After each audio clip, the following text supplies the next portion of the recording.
오늘 우리에게 주신 하나님 말씀 베드로전서 2장 9절의 말씀입니다. 우리 함께 한번 읽어보겠습니다. 다 찾으셨죠? 네. 자, 우리 이 말씀 큰 목소리로 함께 읽겠습니다. 그러나 너희는 택하신 족속이요 왕같은 제사장들이요 거룩한 나라요 그의 소유가 된 백성이니 이는 너희를 어두운 데서 불러내어 그의 기이한 빛에 들어가게 하신 이의 아름다운 덕을 선포하게 하려 하심이라. 아멘. 우리 한 번 더 읽을까요? 한 절밖에 안 돼요. 굉장히 중요하거든요. 한 번만 더 읽을게요. 시작. 그러나 너희는 택하신 족속이요 왕같은 제사장들이요 거룩한 나라요 그의 소유가 된 백성이니 이는 너희를 어두운 데서 불러내어 그의 기이한 빛에 들어가게 하신 이의 아름다운 덕을 선포하게 하려 하심이라. 아멘. 축복합니다. 네, 우리 여러분에게 다시 한번 축복해 주시길 바랍니다. 하나님의 영이 당신과 함께합니다. 하나님의 영이 당신과 함께합니다. 네, 이 하나님의 성령이 여러분의 귀를 여시고 마음을 여시고 집에 두고 마시는 호빵 생각나지 않도록 하기를 주의 이름으로 축복합니다. 우리가 예배 시간에 말씀에 집중할 수 있다는 건 구원받은 자의 증거예요. 네, 이게 놀라운 일입니다. 오늘 저는 여러분과 함께 생존을 넘어 인간답게 6번째 시간으로 그리스도인은 누구인가 이런 주제로 하나님 말씀을 전하겠습니다. 여러분 베드로전서를 읽어보셨습니까? 이 베드로전서는 혹시 누가 썼는지 아십니까? 책 이름에 나왔어요? 베드로가 썼어요. 이 베드로는 예수님의 수제자 중에 한 명이었어요. 엄청난 분이십니다. 네, 심지어는 이 반석 베드로의 이름으로 교회를 세우겠다라고 얘기를 해서 지금 카톨릭은 교회를 세워질 만큼 굉장히 중요한 사도, 예수님의 제자, 그리고 성경의 기록자가 바로 베드로라는 분입니다. 이 베드로전서는 5장밖에 안 되는 굉장히 짧은 장인데 우리에게 2가지의 단어를 메시지를 줘요. 하나가 무엇이냐면 위로를 알려주고 또 하나는 격려를 해주는 메시지입니다. 자, 그렇다면 베드로전서가 쓰여졌을 당시의 상황을 좀 알아봐야 필요가 있겠죠? 여러분 로마의 극심한 박해와 기근을 몰고 갔다. 수많은 사람을 죽게 했던 황제가 여러 명 있는데 그 중에 하나가 누구냐면 네로라고 하는 황제입니다. 네로 많이 들어보셨죠? 네, 네로가 있어요. 이 황제는 68년도까지 그가 통치를 했는데 이 베드로전서가 쓰여진 시기가 주후 64년에서 68년 정도의 사이입니다. 그러니까 베드로는 이 네로의 극심한 기독교인들에 대한 박해, 또 핍박, 죽임, 조롱 이런 것들을 전부 다 관통하면서 왔던 사람이에요.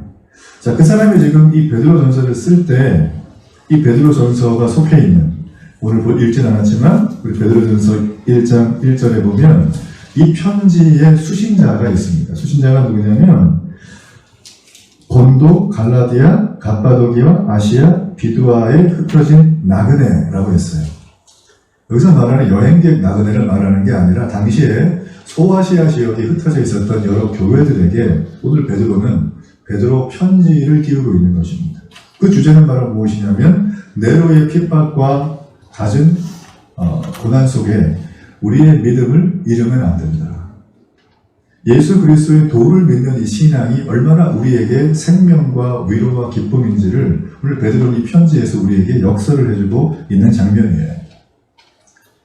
베드로가 위대한 사도지만 베드로는 여러분 아시는 것처럼 예수님을 일찍이 믿음 생활하다가 배반했던 제자입니다. 몇 번이나? 다 굴기 전에 3번이나. 네. 베드로의 3번의 예수님을 부인하는 사건은 성경 곳곳에 기록이 되어 있고 우리는 이걸 가지고 많은 설교를 들었을 거예요. 베드로가 왜 예수님을 배반했을까요? 나는 저를 모른다. 저가 예수님이거든. 심지어는 예수님을 조롱하고 심지어는 예수님을 아주 파렴치한 사람으로 몰고 갈 그런 언어를 씁니다. 베드로는. 왜 도대체 3년간이나 하나님 나라의 메시지를 들었고 기적을 체험했고 심지어는 뱀과 전갈의 권세를 가지고 죽은 사람도 일으켰던 그런 베드로라는 사람이 왜 예수님을 부인하는 지경까지 갔을까? 여러분 성경을 읽어보면 그 대목에서 성경을 썼던 기록자들이 거기에 굉장히 집중하는 걸 볼 수가 있어요. 베드로가 시원치 않은 사람이라서 그게 말이 될 수도 있겠죠. 베드로가 어제는 신앙이 굉장히 뜨거웠는데 오늘은 라면 냄비처럼 전부 다 식어가지고 믿음이 처져서 그렇게 됐다? 뭐 이런 말을 할 수도 있어요. 많은 분들이 해석했지만 저는 베드로를 바라보면 제 모습을 보는 거예요. 저와 여러분의 모습을 보는 거예요. 우리가 믿음이 있고 하나님의 자녀가 맞아요. 우리는 그리스도인이 맞습니다. 그러나 우리의 삶에는 시련과 고통과 악의 문제가 여전히 도사리고 있습니다. 예수님을 믿는다고 해서 우리 안에 있는 여러 가지 앞으로 다가올 해결하지 못할 태산 같은 문제들이 사라지는 건 아닙니다. 문제는 여전히 있을 거예요. 사람의 문제, 돈의 문제, 비전의 문제, 공부의 문제, 난 아무리 해도 안 되는 문제, 우울증의 문제, 공황장애 문제는 여전히 있어요. 여전히 있지만 베드로는 이걸 넘었어요. 과연 어떻게 넘었는가? 그게 오늘 베드로 전서가 우리에게 주는 아주 핵심적인 메시지라는 것입니다. 베드로는 지금 네로 황제의 엄청난 환난과 핍박을 당하고 있는 당시 소아시아에 있었던 이름 모를 수많은 교회와 그리스도인들에게 이런 환난과 박해 속에서도 너희는 기뻐해야 되고 믿음을 잃지 않아야 된다고 아주 힘있는 필체로 이 편지를 쓰고 있다는 걸 여러분 꼭 기억하셔야 돼요. 베드로는 이 본문에서 이 편지를 받는 성도들이 이 편지를 다 읽고 나면 내가 이거를 알아야겠구나 라고 번뜩 들어오는 하나의 주제를 말해줍니다. 그게 바로 뭐냐면 오늘 설교의 제목이에요. 그리스도인은 누구인가? 바로 그리스도인의 정체성에 대해서 알려주는 것이죠. 자, 우리 현빈이 몇 학년이에요? 5학년이에요. 어느 초등학교 다녀요? 신림초등학교. 그래요. 맞아요. 우리 현빈이는 신림초에 다니는 아주 멋진 믿음 좋은 아주 우리 믿음의 우리 유초등부 아이예요. 그렇죠? 그러니까 현빈이는 지금 신림초 5학년이라는 확실한 정체성이 있죠. 그리스도인도 마찬가지예요. 내가 교회를 다니는데 내 정체성이 없이 다니면 그냥 우리는 찢어진 팔랑귀야. 듣는 대로만 움직여야 되는 게죠, 이렇게. 그러니까 우리의 정체성을 우리가 확보하지 못하면 환난과 핍박이 오면 길가에 떨어진 씨앗같이 새가 와서 쪼아서 그 복음의 씨앗을 다 가져가거든요. 때로는 가시덤불에 떨어져서 우리가 씨앗, 복음의 말씀을 듣고 기뻐는 해요. 좋구나 그러는데 세상의 재물의 염려, 이생의 염려, 내 인생의 고민 때문에 이게 싹 가시가 나와가지고 그 자라는 걸 막아요. 돌짝밭에 떨어지면 어때요? 땅이 얕으니까 금방 싹이 나는 것 같지만 햇빛이 너무 뜨겁잖아요. 그죠? 폭염. 그러면 씨가 조금 자라다가 바로 다 말라 죽습니다. 주님 말씀하셨죠. 씨 뿌리는 자의 비유에서 가장 좋은 건 좋은 땅에 떨어지는 씨가 되어야 된다. 그렇다면 좋은 땅은 누굴까요? 내가 좋은 땅일까요? 내가 가시덤불일까요? 여러분, 이거는 여러분이 신앙생활을 통하여서 결정하는 것입니다. 좋은 땅은 우리가 만들어내는 거예요. 성령의 도움과 함께. 오늘 베드로는 우리에게 그리스도인은 누구인가를 너희들이 분명히 하지 않는다면 이 환난과 핍박 속에서 네가 하나님의 자녀로 부르신 하나님의 목적도 모르고 살 것이고, 그렇게 된다면 네가 이 땅에 살아가는 삶의 목적에 맞는 삶을 못 살아갈 것이다 라고 말을 해주고 있는 거예요. 여러분, 우리가 빨리 가는 것도 굉장히 중요하죠. 많은 성취를 이루는 것도 중요하지만 이게 목적지가 없잖아요. 그러면 이런 거랑 똑같은 거예요. 고속도로를 시속 300km로 달리는데 역주행을 하는 거예요. 어떻게 되겠어요? 이게 영화가 아닙니다. 리얼이다. 우리의 삶은 바른 방향으로, 바른 방향에 맞는 의미를 가지고 갈 때 그 삶을 통하여서 하나님의 영광이 드러날 수가 있다는 거예요. 오늘 베드로전서는 그걸 우리에게 말해줍니다. 자, 그렇다면 오늘 베드로전서에서 제가 한 절만 읽었던 이 구절에 보면 그리스도인은 누구인가에 대한 네 가지의 아이콘이 등장합니다. 그 첫 번째가 무엇이냐면 너희는 택하신 족속이다. 두 번째는 왕같은 제사장들이 우리라고 말을 합니다. 세 번째는 거룩한 나라가 너네들이고, 네 번째는 그의 소유가 된 백성이라고 말을 해주고 있습니다. 자, 베드로는 여기서 지금 그리스도인의 네 가지의 정체성을 말해주는데 첫 번째가 무엇이냐면 택하신 족속.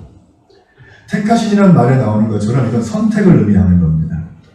우리가 하나님께 선택을 했어요. 이 얘기는 뭘까요? 하나님의 자녀가 되는 거죠. 근데 이 선택, 하나님의 자녀가 되는 거에 있어서 우리가 어떤 공로를 좀 한 게 있습니다. 우리가 어떤 뭔가 노력을 좀 한 게 있나요? 있긴 있죠. 있긴 있어요. 그렇죠? 그때는 우리가 노력한 것 같지만 지금 생각해보면 내가 노력하려는 마음을 먹은 것도 하나님의 은혜라고 말을 하고 있죠. 자, 베드로전서 1장 2절의 말씀을 한번 보겠습니다. 자, 우리 이 말씀을 함께 읽어봅니다.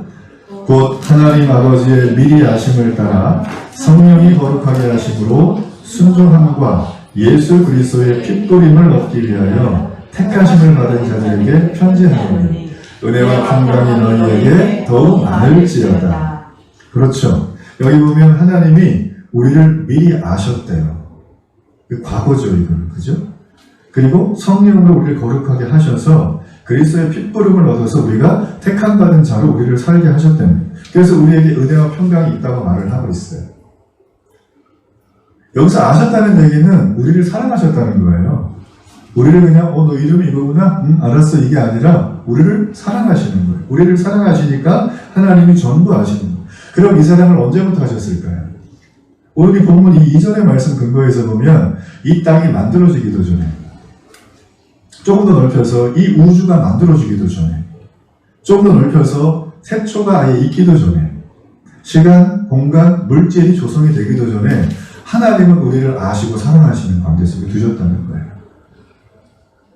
납득이 잘 안 되죠, 이게, 그죠? 여기서 믿음의 요소가 뿜뿜 나와야 돼요. 우리의 합리적인 도출로는, 아니, 빅뱅이 있어가지고 140억 년 전에 쭉쭉쭉 와서 이렇게 해서 그냥 우연히 사람이 생기고, 우연히 이런 전동도 생기고, 우연히 TV도 생기고, 우연히 이런 예배당도 생겨야지 맞다고 우리는 생각을 하잖아요. 그런데 성경은 그렇게 말한 적이 한 번도 없어요. 성경 창세기 1장 1절은 태초에 하나님이 천지를 창조하셨다라고 했지, 너네가 잘 들어봐, 내가 창조를 이렇게 했거든, 이렇게 말하지 않으세요. 하나님은 우리에게 선포하신 거지, 선언하신 거지, 우리를 설득하지 않아요. 왜냐하면 그분은 창조주시기 때문에. 우리는 그걸 믿는 사람들이. 하나님은 우리가 이 땅에 존재하기도 전에 우리가 어쩌면 아무것도 모르는, 아니죠, 아무것도가 아니라 아예 조성되기도 전에 우리를 선택하셨다고 하는데, 저는 예전에 궁금했어요. 내가 선택받은 거는 확실하게 제가 알았어요. 느꼈어요. 내가 선택받은 게 맞구나. 그런데 하나님께서 질문을 해봤죠. 왜 선택하셨어요, 저를? 왜 저를 그리스도인 되게 하셨어요? 왜 저를 하나님의 자녀가 되게 하셨어요? 제가 그런 질문을 했을 때 답을 얻었을까요? 답이 없어요. 무소식이 희소식이야. 저 지금 되게 궁금해요, 사실은. 왜 저를 선택하셨는가? 아마 우리는 이 땅을 살아가면 저 같은 질문을 아마 많은 분들이 했을 겁니다. 질문을 했겠지만 답을 못 받은 분들이 부지기수로 많을 거예요. 아마 우리가 하나님 나라 천국에 가서도 여전히 그 답을 알 수는 없을 것입니다. 그럼에도 불구하고 우리는 한 가지 확실한 사실이 하나 있어요. 그게 바로 에베소서 1장 5절의 말씀이에요. 자, 세 번역 성경이니까 앞에 화면을 보면서 함께 읽어봅니다. 하나님은 하나님의 기뻐하시는 뜻을 따라 예수 그리스도를 통하여 우리를 하나님의 자녀로 삼으시기로 예정하신 것입니다. 여기 보면 어떻게 되어 있나요? 하나님의 기뻐하시는 뜻을 따라 우리를 예정하셨대요. 하나님의 자녀로 삼기로 예정하셨대요. 우리가 조성되기도 전에. 맞죠? 저는 기독교의 구원론은 이게 전부라고 봐요. 만약에 이게 아니라 다른 종교들이 말하는 것처럼 내가 고행을 하거나 신을 잘 달래주거나 뭔가를 열심히 해가지고 내가 천국을 갈 수 있다, 내 죄가 씻음받고 이 땅에서 의로운 삶을 살 수 있다고 한다면 저는 그런 종교는 속하기가 어려울 것 같아요. 굉장히 제 성품이 그게 안 돼요. 일단은 저는 결혼했거든요. 저는 40일 동안 금식 못합니다. 밥 먹어야 돼요. 저는. 네. 날마다 다른 사람들 바라보면서 미워 죽겠는 사람 바라보면서 사랑한다고 일부러 말을 하기가 어려워요. 제 성품으로는. 다른 종교는 그걸 말합니다. 규정을 만들고 규율을 만들어서 여기에 하면 내가 죽게 라는 거지만 오늘 이 말씀은 그게 전혀 아니라는 거예요. 저는 그래서 기독교가 주는 구원은 모든 사람에게 열려있는 희망의 메시지라고 저는 단호하게 선포합니다. 여러분이 이 복음을 들었기 때문에, 복음을 알았기 때문에, 어느 순간 내가 이 복음이 믿어져 있기 때문에 이 자리에 앉아 계시는 거예요. 그렇죠? 네. 지금 많은 사람들은 내가 그 시간에 주식 투자하는 유튜브나 보지 왜 교회 가서 앉아있냐, 이런 글들도 많이 오는 거 제가 봤어요. 제가 무신론자들하고 대화를 자주 합니다. 제가 거기에 관심이 많기 때문에. 대화를 나눠보면 이분들은 대부분 다 앞날에 대한 걱정이 많아요. 불안하니까. 그래서 무신론으로 살고 눈에 보이는 것만 믿는 거예요. 저는 말씀드리죠. 이런 말씀하면서 하나님은 당신이 이 땅에 나오기도 전에 이미 당신을 아셨대요. 그 사람 안에 두셨대요. 그리고 그를 붙들어 주셨대요. 저는 그렇게 말을 해주고 있어요. 창세전에 이미 하나님께서 우리를 선택해서 완성하기 위하여 굳이 안 오셔도 되는데 예수님이 오셨죠. 그리고 예수님 이 땅에 오셔서 우리의 죄 때문에 십자가를 지셨어요. 그리고 그 핏값으로 우리를 사셨어요. 그렇기 때문에 우리 그리스도인들은 나를 선택해 주신 하나님의 무한한 은혜를 생각한다면 불평불만이 아니라 감사와 감격밖에 할 게 없는 거예요. 맞죠? 그래서 우리가 데살로니가 전서에 보면 나와 있죠? 항상 기뻐하라, 범사에 감사하라. 그죠? 쉬지 말고 기도하라. 이것이 그리스도 예수 안에서 우리를 향하신 하나님의 뜻이래요. 하나님 이 집 사야 돼요? 이 사업체 해야 돼요? 그 뜻을 물어보는 게 아니라 하나님의 뜻은 기도 안에도 성경에 이미 나와 있어요. 이 뜻대로 가길 축복합니다. 네. 또 하나, 두 번째. 그리스도인은 누구인가? 오늘 베드로는 우리에게 말을 해주는데 우리가 누구냐면 왕같은 제사장들이라고 말을 해줍니다. 제사장이라고 하는 건 직분이잖아요. 소위 말하면 이거는 우리에게 사명을 주신 거예요. 나를 선택하셨고 선택하신 우리에게 목적을 허락하신 거예요. 사명을 주신 거예요. 이 제사장은 사실 구약에 보면 제사장 제도가 있습니다. 이 제사장이 하는 거는 제사라고 하는 제도를 집례하는 사람이죠. 중개자, 중보자 이런 뜻을 가지고 있어요. 이 제사는 하나님을 만나고 싶은데 인간이 죄로 인해서 더러워졌잖아요. 이 죄 때문에 정리가 안 되니까 하나님을 못 만나는 거예요. 그래서 제사 제도를 통해서 내가 만나시겠다고 구약에서 말씀하신 게 바로 5가지의 제사의 제도입니다. 그래서 구약 시대에는 당시에 허물과 죄로 말미암아 더러워진 우리 죄인들이 거룩하신 하나님 앞에 설 수 있는 게 오직 제사 제도 하나밖에 없었어요. 예수님 오시기 전이라서. 근데 이 제사를 모든 사람들이 내가 제사장 할래 하면서 그냥 대충 할 수 있는 게 아니었어요. 오직 제사장만이 하나님께 제사를 드릴 수 있었던 것입니다. 제물을 드리는 사람은 이 제사장을 통해서 제사장의 중보를 통해서 매개차라고 볼 수 있고 그래요. 중보라는 말이 좀 어렵지만 이 중보를 통해서 하나님께 바쳐지는 제사를 드릴 수가 있었고 그럴 때 그들은 하나님 앞에 죄를 사함받고 하나님을 만날 수가 있었어요. 그게 여러분 구약에서 사람들이 하나님을 만나는 방식이었어요. 자, 그런데 여러분, 이 제사장은 죄인과 하나님 사이의 중보자였어요. 그런데 이 제사장의 개념이 창세기를 넘어서 출애굽기로 오면서 개인의 영역에서 국가의 단위로 바뀝니다. 그게 바로 누구냐면 이스라엘 백성이에요. 이 이스라엘 백성들을 하나님이 제사장 나라로 삼으십니다. 자, 출애굽기 19장 6절의 말씀. 우리 말씀 함께 읽어봅니다. 너희가 내게 대하여 제사장 나라가 되며 거룩한 백성이 되리라. 너는 이 말을 이스라엘 자손에게 전할지니라. 우리 보고 제사장 나라라고 하는 이유는 바로 이 말씀 때문이에요. 이 세상에는 수많은 나라가 있어요. 그렇죠? 나라마다 추구하는 바가 다릅니다. 나라마다 선을 추구하는 방식이 다르고 나라마다 나라를 질서 있고 평화롭게 다스리는 제도가 다릅니다. 그 나라마다 그 모든 것들을 가져다 놓고 영광스럽다고 해요. 나라에 보면 국기가 있죠? 국기를 만들 때 대충 만들진 않습니다. 그죠? 우리나라 태극기에도 유래가 있어요. 네. 태극기에도 유래가 있고 다른 나라 국기도 다 유래가 있는데 그 모든 유래들은 다 무엇을 말하냐면 그 나라가 추구하는 영광의 한 지점을 택하고 있는 거예요. 세상의 나라들은 그 영광의 밝기가 서로 다르긴 하지만 전부 다 영광을 추구하고 있습니다. 그러나 구약 당시에도 이방 나라들이 있었죠. 이스라엘 말고 그 이방 나라들이 자신들이 하나님을 알고 싶은데 뭔가 한번 스스로 노력을 한번 해봤어요. 근데 성경 보면 한 번도 그게 된 적은 없다. 말 그대로 그들은 하나님을 자력으로 한번 알아보고 싶었지만 알 수가 없었고 그러다 보니까 구원을 받을 수 있는 자녀가 되지 못했죠.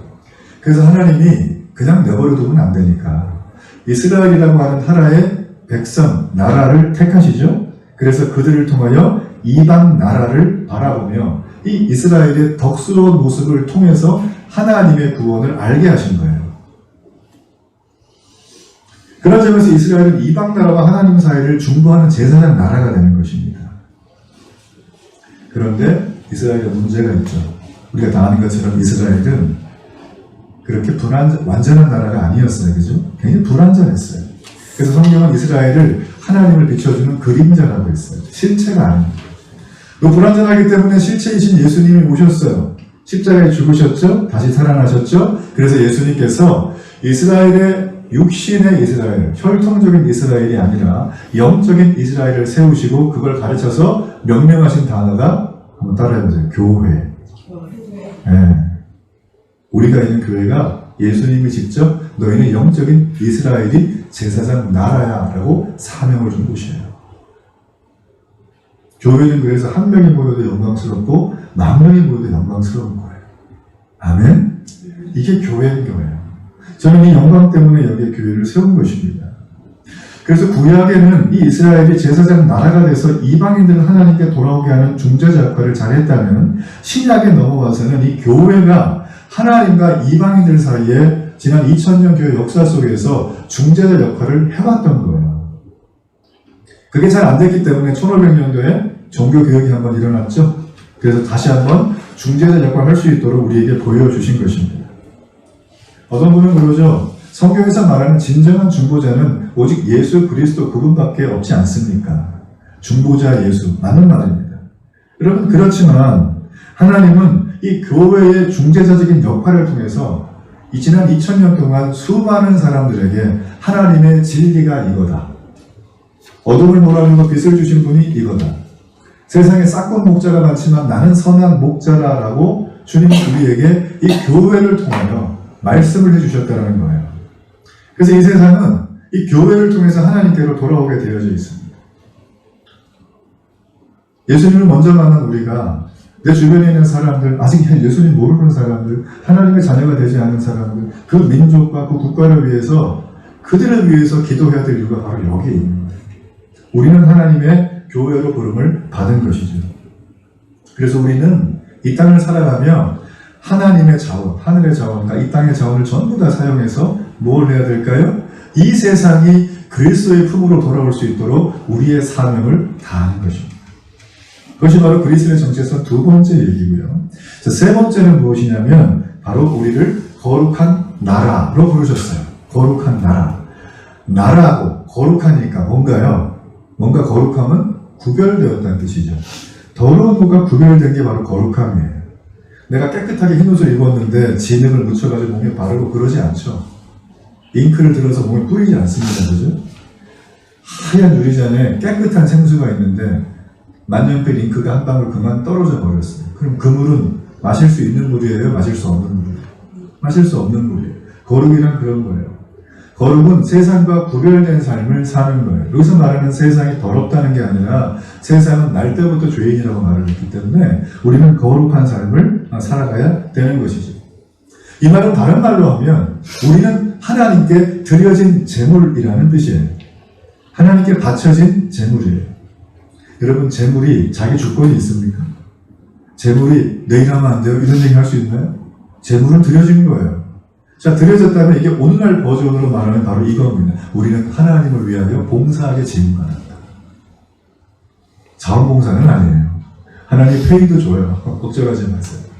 여러분 가만히 보세요. 우리는 시간과 장소와 그죠? 날의 지배를 받습니다. 우리는 일주일의 시간이 있죠. 일주일 동안 우리가 주일날 한 날을 딱 떼서 하나님 앞에 주일 예배를 드리는 걸 주일 성수라고 하죠. 주일 예배를 드리며 우리는 일주일에 하루를 하나님께 드려요. 뿐만 아니라 우리에게 물질을 주셨는데 우리는 이 물질 중에 일부를 헌금으로 떼서 하나님께 드려요. 맞죠? 이거 복원이라고 하죠. 뿐만 아니라 우리는 하루에 24시간 중에 일정한 시간을 떼서 하나님 앞에 말씀도 읽고 기도도 합니다. 떼어 드리는 거예요. 이게 아무것도 아닌 것 같지만 날과 물질과 이 시간은 이미 하나님 앞에 내가 바쳐드린 재물이에요. 그렇기 때문에 우리는 거룩한 삶을 살 수 있는 거예요. 이해가 되세요? 이렇게 구별된 것들이 있기 때문에 우리는 나머지의 시간도 공간도 물질도 거룩한 일에 사용할 수가 있는 겁니다. 제가 지난주에 설교할 때 잠깐 말한 것처럼 목사님 영성이 뭐예요? 기독교 영성, 스피리추얼 물어보는 분이 꽤 많아요. 그래서 제가 예전에는 막 책을 보기도 하고 뭐 이렇게 찾아서 알려줬는데 가만 보니까 저를 보면 답은 딱 하나예요. 어제 여러분이 하루 종일 본 거 있죠? 하루 종일 보면서 묵상하고 되새김질하고 이거 꼭 해야겠다. 내가 저걸 위해서는 뭐라도 내가 해야 되겠다 하던 거 있죠? 그게 영성이에요. 여러분이 워십하는 거, 여러분이 예배하는 그거, 여러분이 예배하는 그 내용이 바로 여러분의 영성이라는 것이죠. 여기서 거룩한 나라의 구별은 내가 날마다 나도 모르게 뭔가를 예배하고 삽니다. 물질을 예배하기도 하죠. 그죠? 일의 성취를 예배하기도 하죠. 관계를 예배하기도 하고 또 어떤 나의 주변에 있는 내가 정말 아끼는 보물 같은 것들을 예배하기도 합니다. 이렇게 예배하는 삶에서 우리는 일정한 시간과 일정한 어떤 마음들을 하나님 앞에 떼어놓는 자체가 무엇이냐면 거룩하게 구별되기로 결심한 삶을 말하는 거예요. 전 여러분이 그래서 아무도 보지 않아도 하나님의 말씀을 읽고 기도하고 하나님 앞에 하루를 시작하는 분들과 그렇지 않고 대충 눈 떠가지고 막 헐레벌떡 시작하는 분들은 별 차이가 안 나는 것 같죠? 시간이 지나가요. 각도가 1도만 틀어줘도요 갈수록 벌어지는 거예요. 이렇게. 현격한 차이가 아니라 나중엔 다시 안 옵니다. 이게. 많이 봤어요. 저는 여러분이 이 거룩을 추구하는 여러분들이 간절히 바랍니다. 어떤 분들은 이런 얘기를 하면 내가 거룩해지려고 발버둥을 치는 분이 있어요. 예전에 안 하던 거 막 계속하고 뭔가 모르게 막 착한 일만 하려고 그러고 굉장히 훌륭한 태도입니다.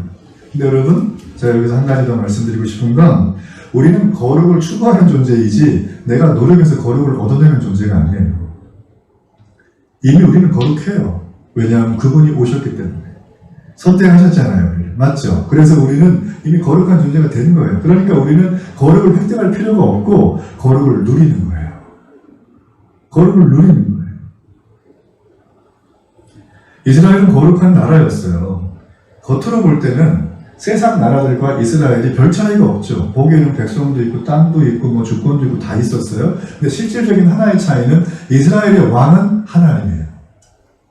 다른 나라의 왕은 인간입니다. 하나님이 왕이세요. 그래서 그들은 그런 점에서 다른 나라와 구별이 되어 있기 때문에 이미 이들은 다른 나라의 사람들과 전혀 다른 삶을 살아가는 것입니다. 이걸 갖다 뭐라고 하냐면 이 땅에 살지만 하나님 나라의 시민권이 있는 삶, 이중 국적자가 바로 이스라엘 백성들이었어요. 오늘날 이 땅에 교회를 다니는 모든 그리스도인들도 마찬가지입니다. 우리는 대한민국에 살고 있지만 우리의 시민권은 하늘에 있어요. 이 땅에서도 있어요. 그렇기 때문에 우리는 이 땅에 살아가면서 또 하나님 나라의 시민으로 살아가면서 이중 국적자의 삶을 살아가야 될 당위성이 우리에게 있는 거예요. 그래서 그리스도의 신자들은 하나님의 통치, 그리스도의 통치를 받으면서 세상 사람들과는 구별된 가치관, 구별된 인생관을 가지고 살아가는 사람들을 말합니다. 우리가 돈을 버는 행동, 우리가 모든 살아가는 데 필요한 행동하는 모든 것들이 사실 남들하고 똑같아 보이지만 우리는 그리스도의 통치라고 하는 그 기준을 가지고 살아가는 거예요. 맞죠? 그렇게 살아가기 때문에 우리 삶에 풍성한 하나님의 예비된 축복과 은혜가 흐르는 것입니다. 전 여러분들이 이런 은혜가 있기를 간절히 바랍니다. 교회 안에 보면 이걸 알면서도 불구하고 내가 하나님 앞에 바쳐졌는데 주님께 이미 바쳐진 제물임에도 불구하고 내 실제적인 삶에서는 이걸 거부하고 살아가는 분들이 계세요. 내 뜻대로 살아볼래? 내가 조금 더 해보고요. 근데 여러분 그렇게 가면 영락 없어요. 가면 힘든 일이 많아요. 하나님은 당신의 자녀가 그렇게 가면 반드시 돌이키십니다. 징계를 통해서. 그게 하나님이 우리를 선택하셨을 때 이미 내포되신 하나님의 마음입니다. 자, 마지막으로 이 그리스도인의 정체성, 그리스도인은 누구인가에 대해서 오늘 베드로는 우리에게 말을 해주고 있습니다. 바로 우리는 하나님의 소유가 된 백성이라고 말을 해요. 여러분 이 표현은 다른 얘기가 아니라 우리가 하나님하고 깊은 사랑의 관계를 주고받는 존재라는 뜻입니다. 하나님 우리를 선택하셨어요. 우리에게 사명을 주셨어요. 그리고 우리를 구별하셨어요. 그리고 사랑 안에 우리를 두시는 거예요. 이건 마치 자녀가 태어나면 자녀를 키우는 거 똑같아요. 애가 태어나면 애를 어떻게 하죠? 선택을 한 거죠. 그죠? 그리고 우리를 그 애를 어떻게 합니까? 인간답게 살아갈 수 있도록 잘 양육을 해요. 그리고 이 아이가 삶을 살아가면서 위험한 것, 좋지 않은 것, 나쁜 것 하지 말라고 구별시켜주죠. 그래서 마지막에 어떻게 합니까? 이 모든 걸 가지고 엄한 회초리로만 하는 게 아니라 끝없는 사랑을 가지고 무한한 사랑을 가지고 이 아이를 케어해 준다는 거예요. 오늘 이 9절 말씀에 보면 이 소유라고 하는 단어가 히브리어로 세굴라라고 하는데 이게 우리말로 하면 특별한 보물이란 뜻이에요. 정리하자면 그리스도인의 정체성은 하나님께 보물 같은 존재입니다. 그래서 에베소 2장 10절에 보면 우리는 그가 만드신 바라. 이걸 세월호 성경에는 우리는 하나님의 작품이래요. 우리가 작품입니다. 마스터피스예요. 작가의 손길과 사랑과 애정과 모든 것들이 들어간 작품이 바로 우리를 말하고 있는 것이죠. 하나님은 지금 여기서 우리는 그의 소유된 백성이라는 뜻이 바로 그걸 말하고 있는 것입니다. 우리 옆분에게만 바라보세요. 눈빛으로만 10초만 바라보면서 속으로 당신은 하나님의 작품입니다. 속으로 하세요. 10초만. 네. 작품이 졸면 안 돼요. 작품인데 관람객이 보면 딱 눈 뜨고 있어요. 직복하는. 그러니까 우리가 그런 존재라고 하는 이 정체성을 베드로는 우리에게 지금 얘기를 해주고 있는 것입니다. 우리가 작품이잖아요. 그죠? 이 작품인데 이 작품의 값어치가 어느 정도 할까요? 한번 따라하세요. 예수 그리스도의 값어치. 예수 그리스도의 값어치. 우리가 작품인데 태어났는데 훼손됐어요. 다시 작품이 되게 하기 위해서 그 값비싼 대가가 누구냐면 바로 하나님이신 예수 그리스도의 십자가 사건이에요. 우리 하나 건지시자고 그분이 이 땅에 오실 수밖에 없었어요. 그리고 죽으셨어요. 우리의 죄 때문에. 그리고 우리를 그의 핏값으로 사셨어요. 그게 우리의 작품의 값어치예요. 그러니까 옆에 80억의 인류는 다 예수 그리스도의 값어치로 매겨져 있는 분들이에요. 값을 매길 수 있습니까? 그런 분들에게 우리가 함부로 대할 수 있나요? 그런 분들을 무시하고 나보다 돈이 없다고 발시하고 갑질을 하고 여러분 이런 세상은 이미 문제가 많은 세상이에요. 회사 있죠. 회사를 영어로 뭐라고 하죠? 한솔자매님? 네, 컴퍼니. 이거 혹시 유래 아세요? 유래? 라틴어 유래? 모르죠? 네, 모르셔야 돼요. 제가 공부를 하고 왔거든요. 저도 몰라서. 자, 이 컴이라고 하는 게 함께하다는 뜻이에요. together, 함께하다. funny는 funny라고 하는 그 라틴어의 빵을 나눈다 뜻이에요. 우리는 뭐 하는 거죠? 회사 가면 빵을 나누어 먹는 사이. 우리말로 함께 밥 먹는 식구예요. 회사는. 맞죠? 그러니까 정형지간이 있잖아요. 맞죠? 그죠? 그래서 회사가 사실 밥을 나누어 먹을 정도면 굉장히 친밀한 사이가 된 거잖아요. 회사가 우리의 가족이라고 하죠. 가족이 우리의 회사라는 이런 말 옛날에 많이 회사 사원에 썼는데 맞죠? 그죠? 그러니까 그만큼 우리는 패밀리 의식으로 하나의 공동체성을 가지고 회사를 우리가 다닙니다. 그리고 경영하시는 분들도 그런 마음으로 회사를 하죠. 근데 현실이 우리 뜻대로 잘 안 되지 않습니까? 우리 뜻대로 되지 않은 그 현실 때문에 우리는 많은 갈등을 해요. 가족같이 대해줬는데 뒤통수를 때려 노사 간의 문제가 발생하는 거죠. 노와 사가 서로 접점을 찾지 못할 때 갈등이 벌어지는 것입니다. 우리가 하루 중에 가장 많이 시간을 쓰는 곳이 어딜까요? 집이 아니고 회사죠. 직장이죠. 사업장이죠. 내가 만나는 비즈니스하는 그 모든 멤버십들이죠. 그죠? 그분들을 만났을 때 우리는 컴퍼니를 생각하고 가지만 우리는 무수히 경험해요. 세상을 살아가면서. 깨진 세상에서. 뒤통수 때리는 거예요. 내가 준비하지 않으면 앞통수도 나가겠구나. 많이 제가 얘기를 들었어요. 저도 그런 일 숱하게 당하고 살아왔어요. 그런 걸 여러분 통해서 우리가 느껴지는 건 뭔가요? 이 세상에는 더 이상 밥을 나누는 존재가 우리에게 없구나라는 거예요. 그렇지만 그리스도인은 다릅니다. 우리는 하나님께 구별된 존재죠. 우리는 하나님의 선택과 사명과 구별과 사랑을 받고 있기 때문에 오늘 본문에서 우리에게 말씀하는 바가 있습니다. 바로 베드로전서 2장 9절의 하반절이에요. 우리 함께 이 말씀을 읽어봅니다. 이는 너희를 어두운 데서 불러내어 그의 기이한 빛에 들어가게 하시니 아름다운 덕을 선포하게 하려 하십니다. 하나님의 자녀가 된 우리는 하나님의 은혜로 자녀가 된 걸 금방 우리가 배워서 알았습니다. 하나님의 은혜로 우리가 자녀가 되었지만 성경은 이것을 왜 자녀 삼는가에 대해서 보여주는 메시지입니다. 하나님은 우리를 왜 자녀를 삼으셨을까? 바로 구원의 아름다운 덕을 선포하라고 우리에게 자녀를 삼아 주셨다는 거예요. 제가 말씀드린 것처럼 세상은 여전히 어둡습니다. 우리는 어두움에 있었던 존재지만 이 어두움에서 빛으로 우리를 이끌어 주셨죠. 그래서 우리는 빛 가운데 거하는 거룩한 빛의 자녀가 됐어요. 세상은 여전히 어두워요. 그래서 우리는 이 빛의 모습을 가지고 세상을 살아가며 구원받은 하나님의 자녀답게 이 진리의 비단에 거할 수 있도록 부단히 애쓰고 수고하는 삶을 살아갑니다. 그게 바로 신앙생활이죠. 우리가 복음을 전해야 될 이유는 무엇일까요? 내가 어둠 가운데 살면서 그거 다 느꼈잖아요.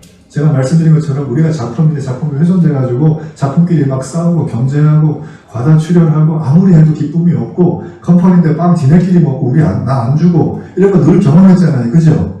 복음을 전해야 될 이유는 바로 그것입니다. 그분들을 전도해가지고 교회에다 한 명의 신자를 늘리는 게 목적이 아니라 내가 어둠에 있을 때 겪었던 절망, 그 깊은 좌절, 세상에 여전히 많은 악 때문에 싸웠던 신음했던 시간들, 이 모든 것들을 그들이 여전히 겪고 있기 때문에 그들에게 빛이신 복음을 알려줘야 될 의무가 우리에게 있는 거예요. 우리는 영적 이스라엘이거든. 교회라고 주님 말씀하셨거든요. 주님은 전도의 미련한 방법으로 우리를 구원하신다고 하셨어요. 전도가 얼마나 미련합니까? 맞죠? 요즘에 유튜브 보여주면서 이렇게 해가지고 이렇게 해서 막 가입하면 쫙 이렇게 되는데 이렇게 하면 그냥 1시간 만에 사람 싹 이렇게 할 수 있는데 전도는 뭐 하나님이 나타나길 하시나 기도한다고 갑자기 홍해가 갈라지길 하나 아무것도 없어요. 그냥 내가 믿는 거예요. 내가 믿는 걸 얘기를 해야 되니 말이 안 되는 거죠. 그 사람이 들을 때. 그러나 주님은 이 방법으로 우리를 구원하십니다. 우리 이사야 43장 21절의 말씀. 자, 이 말씀 함께 읽어봅니다. 이 백성은 내가 나를 위하여 지었나니 나를 찬송하게 하려 함이니라. 오늘 여기서 말하는 아름다운 덕을 선포하기 위해서 우리를 하나님의 자녀를 삼으셨다고 했어요. 그렇다면 이 덕이 뭔가 알아야 되잖아요. 맞죠? 이 덕에 대해서 얘기하는 가장 중요한 성경 구절 중에 하나가 바로 이사야의 이 말씀이에요. 이 백성, 우리를 말합니다. 내가 나를 위하여 지었나니 나를 찬송하게 하려 함이라. 나를 찬송하게 하려 함이라 라고 하는 이 말을 좀 풀어서 설명하면 그들이 나의 찬송을 세상에 상세하게 말해주기를 원하는 거예요.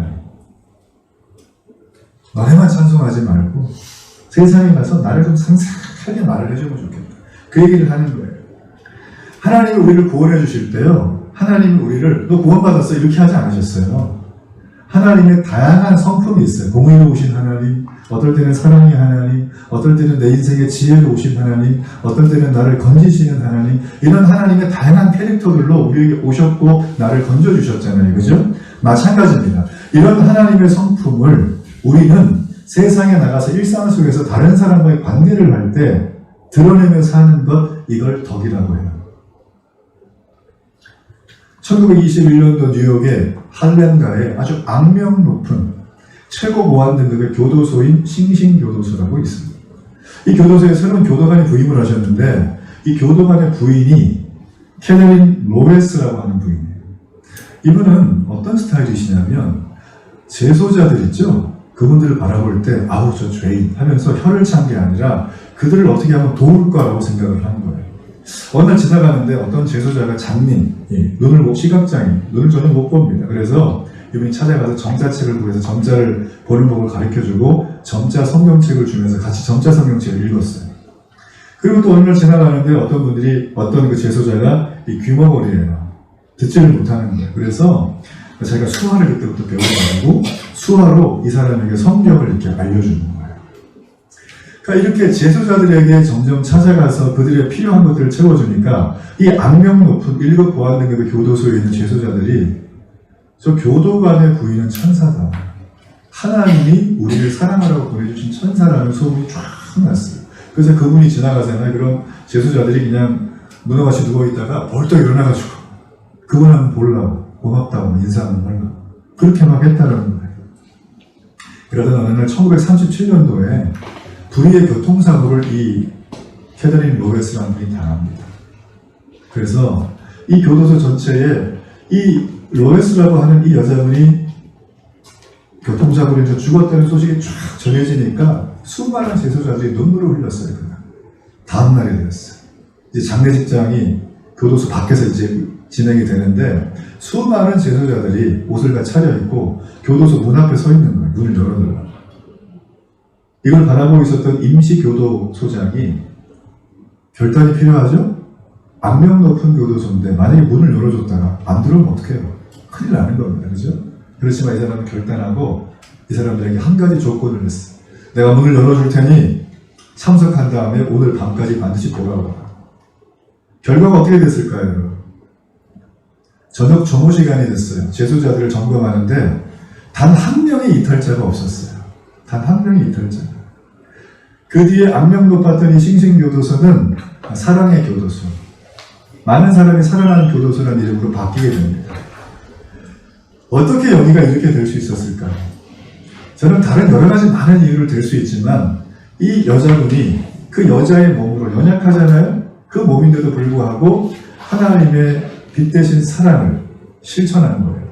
삶을 통하여 지혜가 필요한 사람에게 지혜를 가르쳐주고 또 배고픈 사람에게 물질을 가져다주고 함께하길 필요한 사람에게 시간을 써준 거죠. 그 사람들에게 함께 나가서 이렇게 그리스도인의 사명을 감당할 때 그들은 알았어요. 하나님이 우리를 위해서 이렇게 하시는 거예요. 하나님은 내가 이렇게 살기를 원하시는 거예요. 내가 이제 내 인생의 목적을 다시 바꿔야겠구나. 이 여자분을 통하여 알게 된 거예요. 여러분, 하나님의 역사는 이렇게 놀랍습니다.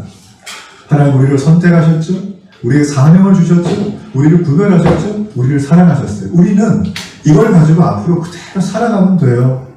우리의 삶에 이 하나님의 사랑을 삶으로 드러내면 됩니다. 아이, 목사님, 그거 너무나 위대한 것 같은데 우리가 일상생활에서 날마다 그냥 뭐 직장 다니고 월급 받고 애 키우고 뭐 말 안 듣는 뭐 누구랑 얘기하고 이게 뭐 하나님 앞에 뭐 얼마나 귀하겠어요. 이런 얘기를 하시더라고요. 제가 아까 말씀드렸던 초반에 그 목사님의 간증, 그분이 그런 간증을 하나 하셨어요. 이분이 중학교 때 이 정서적으로 약간 정신분열증, 이렇게 분노장애 같은 게 있었대요. 너무 몸이 아프니까 너무 막 우울하고 폭력적이 된 거예요, 사람이. 그래서 친구들하고 대화를 하는데 대화를 하는데 자기는 먼저 막 때리고 있는 거예요, 친구를. 허리도 아프고 관절도 아프고 온몸이 다 아프고. 그래서 이렇게 살면 안 되겠다는 생각을 했대요. 그래서 그때 작은 개척교회를 다니고 있었는데 2층에 상가교회인데 올라 들어가서, 우리도 2층 상가교회네요. 올라가서 혼자 앉아가지고 그 주변에 기도하는 분들은 많이 봤으니까 기도를 하기 시작했대요. 아픈 무릎을 붙들고 허리를 붙들고 나의 이 아주 이 껄끄러운 입술을 붙들고, 하나님, 어른들 기도하는 거 보니까 다 들어주시는데 저도 좀 들어주세요, 제발. 이 목사님 그렇게 기도했다는 거예요. 제가 그 얘기를 딱 들으면서 어떤 생각이 들었냐면, 그렇구나. 그분 주변에 있었던 그 어머니가 아주 신실한 기도의 용사더라고요. 그런 어떤 하나님을 사랑하는 아름다운 덕들을 그가 보았기 때문에 그 위기와 인생을 놓을 수밖에 없었던 순간 속에 그는 그걸 바라보며 그 행동을 했던 거죠. 여러분, 이 세상의 소망이 무엇일까요? 바로 영적인 이스라엘인 저와 여러분들입니다. 바로 교회가 이 세상의 유일한 소망이자 희망인 거예요. 이 하나님의 사명을 따라가는 삶이, 이 하나님의 길을 따라가는 삶이 오늘 우리에게 허락하신 하나님의 놀라운 메시지라는 거죠. 그리스도인은 누구인가요? 바로 저와 여러분이에요. 이 길을 걸어가면 시련도 있고 고통도 있고 눈물도 있어요. 슬픔도 있을 거예요. 그렇지만 주님은 내가 너와 함께 할게. 걱정하지 마. 내가 너와 늘 함께 할 거야. 여러분, 이 놀라운 사실을 가슴에 믿음으로 받아들이시고 날마다 삶을 걸어가며 하나님의 은혜 가운데 살아가는 여러분들의 주의 이름으로 축복합니다.